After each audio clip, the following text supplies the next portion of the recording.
So Kari Lake was interviewed by 60 Minutes Australia not too long ago. The interview was less than friendly, but that's not what I want to talk about. I want to focus on some of the things she said. So here's the video and then we'll talk about it. What I don't like is that people are being held in prison without being charged. That's un-American. Maybe they get away with that stuff in Australia. Perhaps in Australia, because you've given your rights away, you melted down all of your guns, and you guys have no freedom, that you find that okay. But here in America, we do things differently. We have something called the U.S. Constitution, and we have rights. Now, in full fairness, let me start by saying that I've had to deal with 60 Minutes in the United States, not in Australia, and I don't know that I would characterize it as a completely transparent outfit. Now, with that out of the way, let's talk about Kari Lake's statements. Number one, she's saying that January 6 defendants are being held in prison without being charged. All of this information is public information. There are 775 files that have been opened against January 6 defendants. All of them have been charged. Again, public information.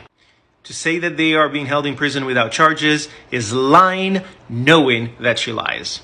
Now, let me go to the second set of statements that Kari Lake is making, unsurprisingly considering how populist she is. But in it, she's saying, I don't know how you do things in Australia, but in the United States, we have freedom. We're a better country. You know I like numbers, you know I like statistics, you know I like facts. So let's look at those and really compare the two countries.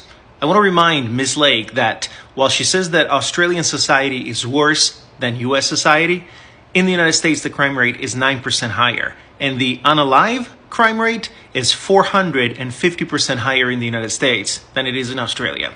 Infant mortality is 67% higher in the United States than it is in Australia. The average lifespan in the United States is 6% lower than what it is in Australia. The literacy rate of adults and young adults is 8% lower in the United States than it is in Australia. Poverty in the United States, 44% higher than it is in Australia.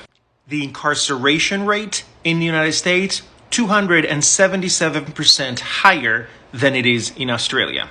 And finally, since she's so adamantly aggressive against journalism and journalists, the press freedom index in the United States is 5% lower than what it is in Australia. Ms. Lake, we all know that you like to rile up people that call themselves patriots by feeding them sound bites.